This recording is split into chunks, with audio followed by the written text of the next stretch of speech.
non-stop Vikings talk. It's Purple Daily on Score North and ScoreNorth.com. Purple Daily, presented by Surly Brewing Company. Vikings Vent Line, what's going on? Happy Sunday to you.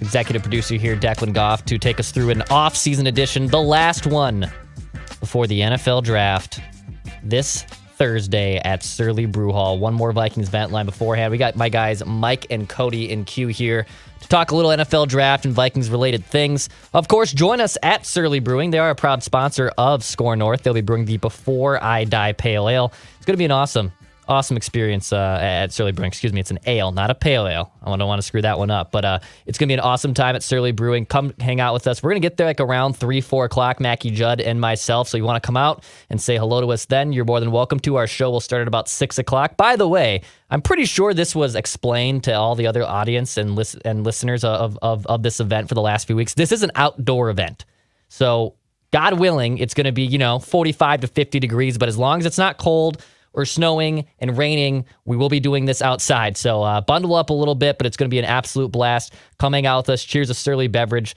We'd love to hang out with you and see you guys. And if you're coming from out of town, shoot me, Phil, Judd, a DM. We'd love to kind of give you guys an extra special shout out and thank you for making the trip up there. It's going to be an awesome time. We're going to also be giving away a TCL TV. Enjoy more of the things you love with TCL. So what more can you need?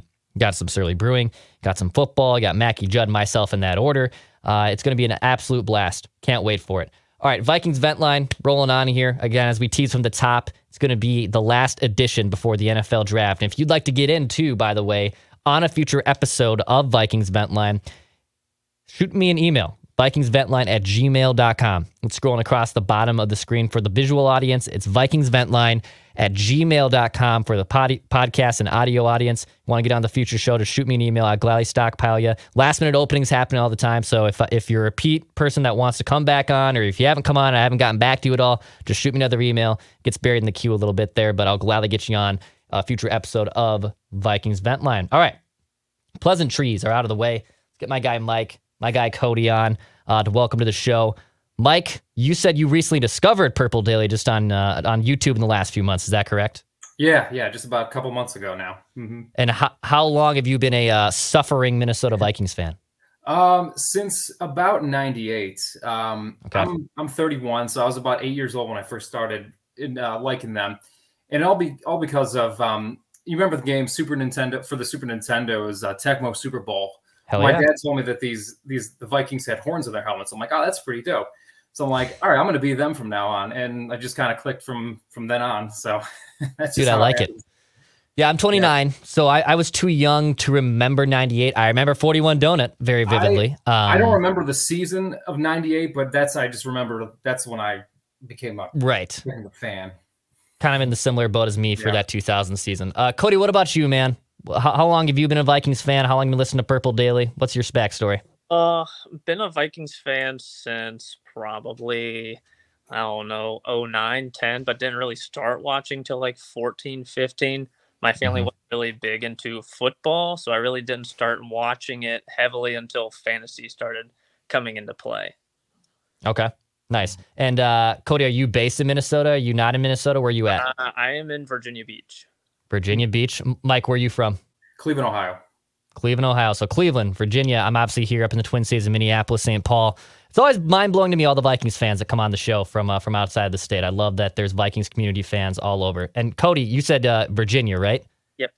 There is a insane amount of Vikings fans that have come on this show from either South Carolina, Virginia, North Carolina, that little area. I find it fascinating. There's so many Vikings fans down there. It's a huge military area, so it's right. A big melting pot, but unfortunately there's still a lot of Commanders and Cowboys fans over everyone.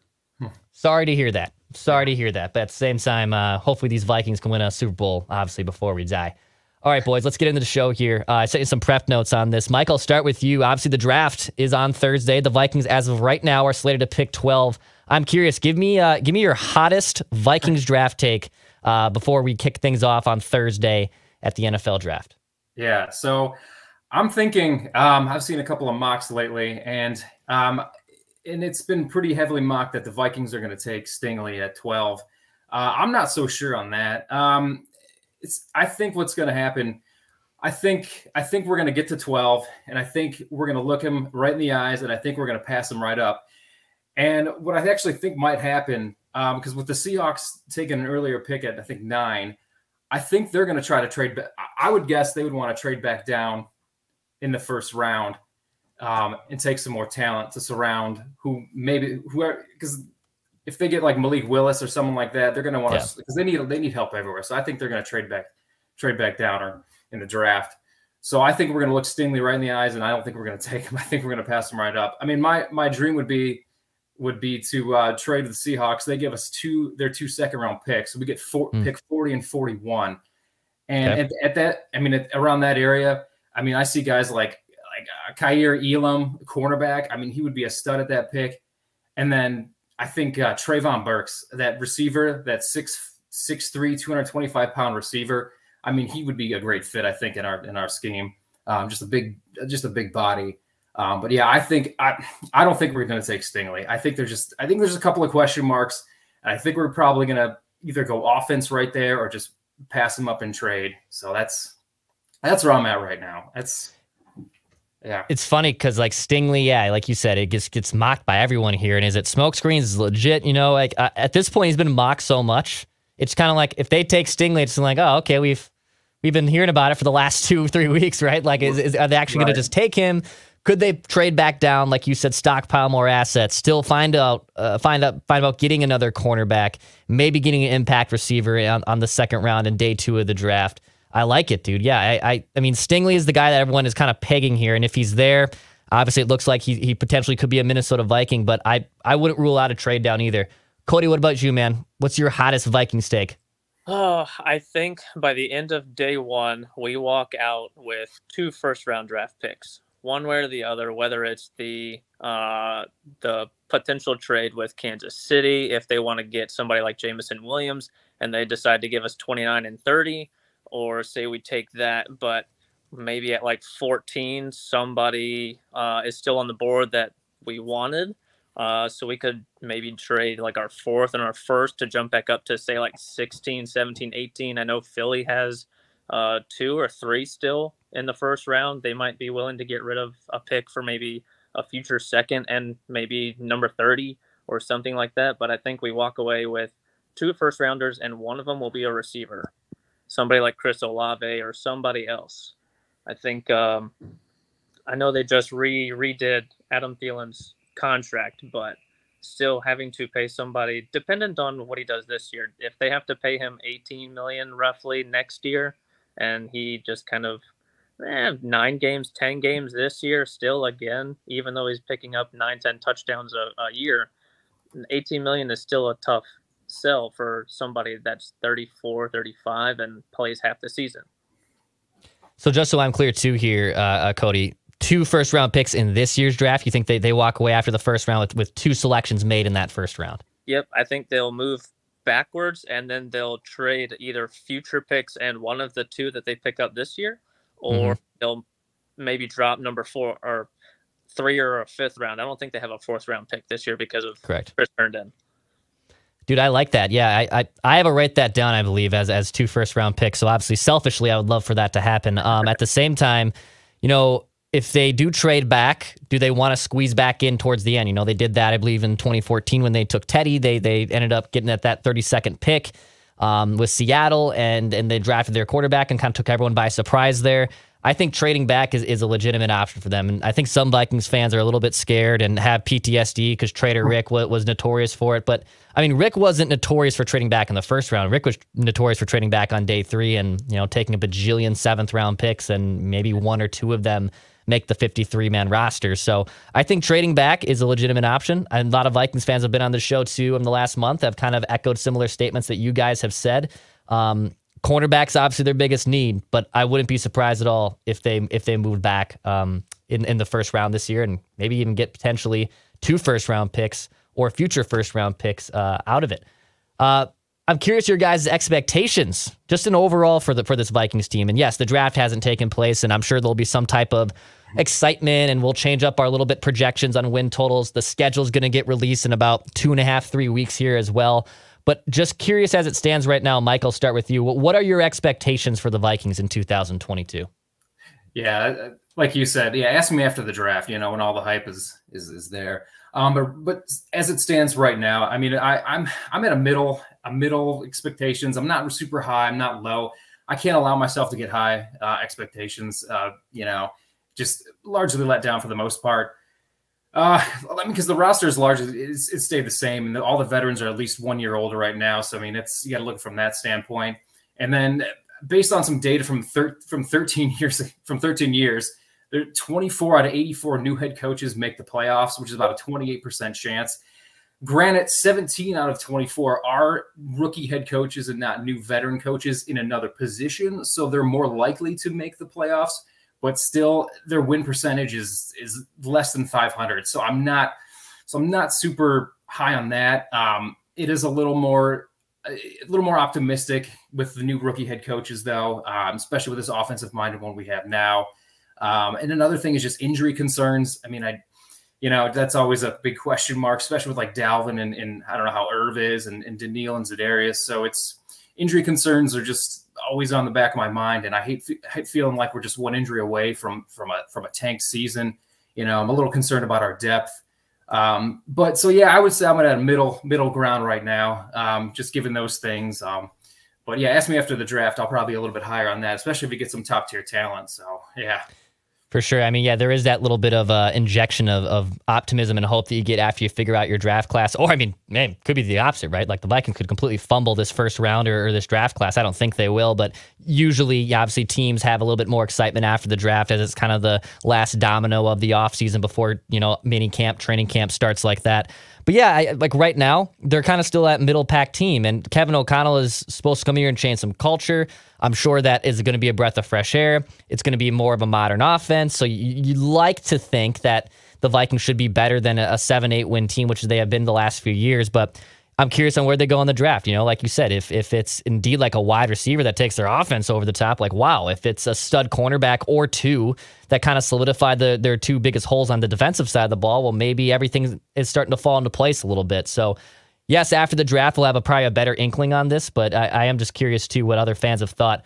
Cody, what do you think, man? What are your expectations for the Vikings in 2022? Call me a masochist, but if we don't hit 12 wins, I think it's a disappointment. Just from watching the implosion from both defense and offense, you can't really blame everything on the defense from all of last year's struggles, because the offense in the fourth quarter was going 3 and out way too many times and just not holding on to the ball. Yeah, we want to talk about clock management, but 2 runs and 1 pass that doesn't get you past the sticks every single time in the fourth quarter, that's not going to win you football games. I think Kevin O'Connell is going to give them a much fresher idea.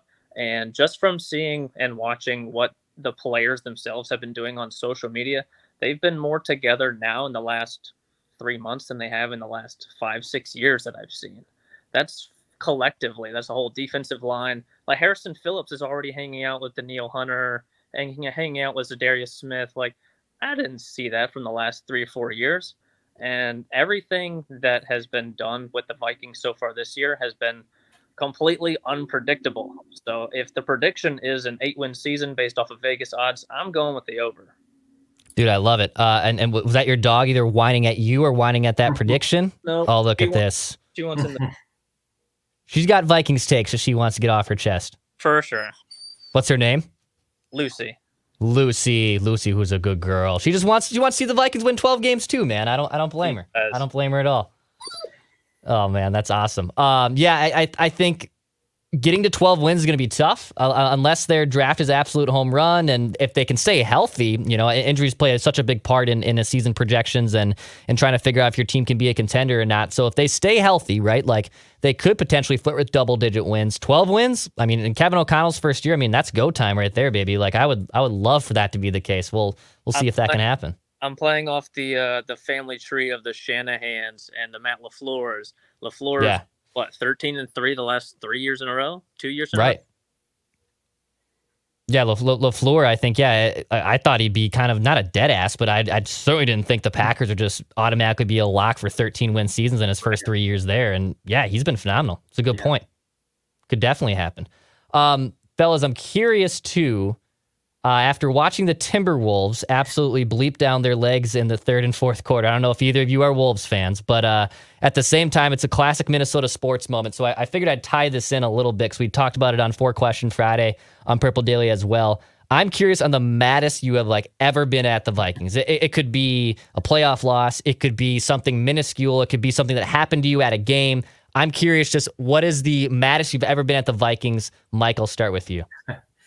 It's pretty close. I have 2 in mind.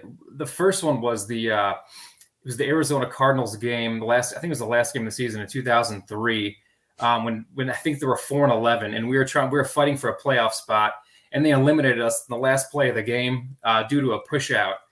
And later they changed that rule, and I was so mad.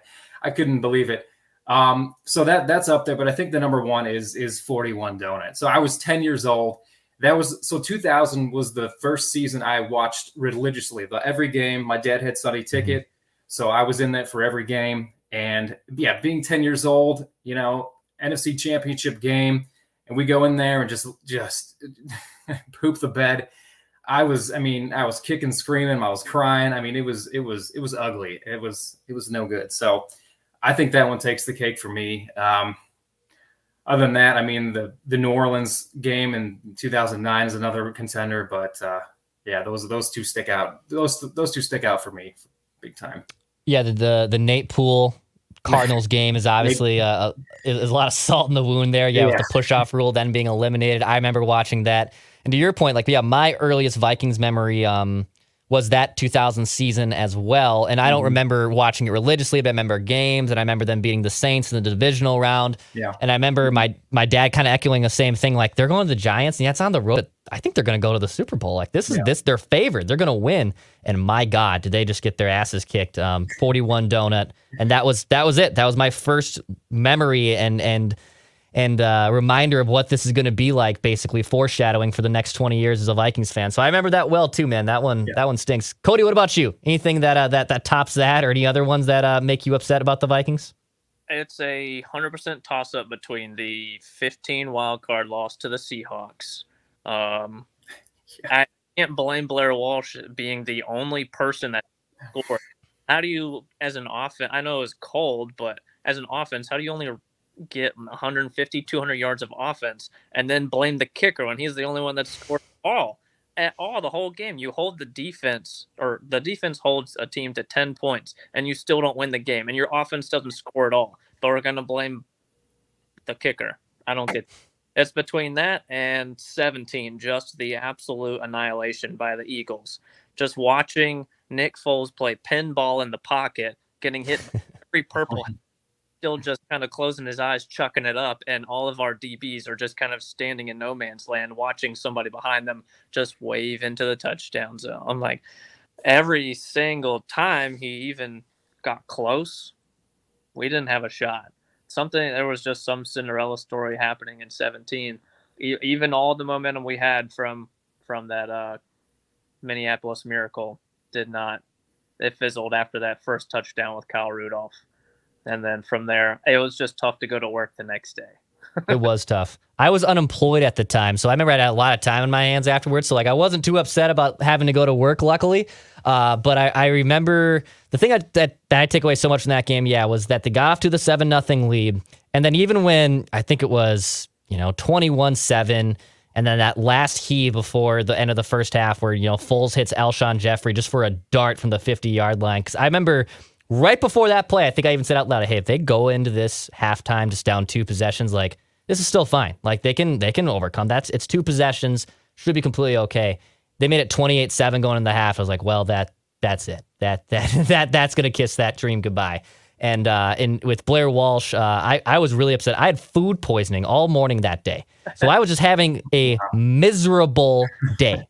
Horrible day, top 5 worst I have ever had it in any type of sickness in my life. And it was about 4 or 5 o'clock that I started, after not puking and having everything come out of both sides of me for 9 hours, I finally had started to feel better. And I remember them driving down the field for the last drive and just having no faith that kick was going to go in. And of course, he shanks the easiest pooch kick in the entire world. I hear you, Cody. Offense should have been cooking a little bit more, and Blair Walsh was responsible for the 3 other field goals, but my God, dude. 26-yarder, 28-yard field goal. I know it's negative 35 degrees out, whatever the hell it was with wind chill, but geez, dude. One job is to make your kicks. Yeah, that one stung too. That was a tough one. Wouldn't have been as bad if he barely missed it or even doinked it. But you right. missed the whole net behind it and everything. You were a spectator in like the 3rd row, 50 yards to the left. I feel like you could have like had another whole field goal back to back on the left side, right? And I still think it probably would have went like wide left. Like you said, it wasn't even close, dude. Wasn't even close. Painful. Existence is pain being a Vikings fan. That's exactly what it is. Oh, man. Cody, Mike, appreciate you guys coming on Vikings Vent Line. Before I wrap up, anything else you'd like to get off your chest here? Mike, I'll start with you. Any other last take you'd like to give? No, I mean, I'm just trying to stay optimistic during these tough times. I mean, yeah, I did watch the Wolves last night, so that was rough. So I'm trying to stay level-headed. Also, I'm being staying realistic. You know, like keeping my expectations at baseline right in the middle. Really looking forward to this draft, though. You know, I'm hoping we secure some sort of top tier talent. I mean, there's a ton there. Even if it's like a wide receiver, there's a lot there to pick up, a cornerback, something. I'm hoping it would be nice to stick and pick at 12. Given the history, I don't know. You know, I think we're going to try to get some capital, but other than that, no, I mean, I'm stoked for some Vikings football. I mean, I'm ready for training camp. So bring it on. Dude, totally. I know. You get to get that itch right after the draft of like, because the offseason is now just like basically year round, right? Like the Super Bowl ends, free agency starts so quickly right away. And obviously the Vikings had like so much talk about with coaches and GMs being fired. But after that draft and training camp starts, you get that summer itch. And my God, if the Twins aren't going to be good, which they aren't tracking to be, we need something to look forward to when it gets to the dog days of June and July. So I feel you. Cody, what about you, man? Any last Vikings take you'd like to get out? I'm not a Cousins supporter or hater, but this is officially my last season of rooting for him, regardless of status at the end of this year. But I will say, I truthfully, by the end of this year, he will get at least one MVP vote. All right. Lucy agrees, I think, too. I think Lucy is saying the same thing. Yeah. Nice day. I think she wants to go out. All right, man. Well, hey, Cody, Mike, thank you so much for coming on Vikings Vent Line. Lucy, too, by the way. Lucy's just as part of the show as us three were. For anyone watching or subscribing, hit the subscribe button on this YouTube channel. And we'll be back tomorrow on Monday at full strength. Reminder, join us at Surly Brewing for the NFL draft party. Night 1, round 1 is going to be an absolute blast. Talk to you guys tomorrow.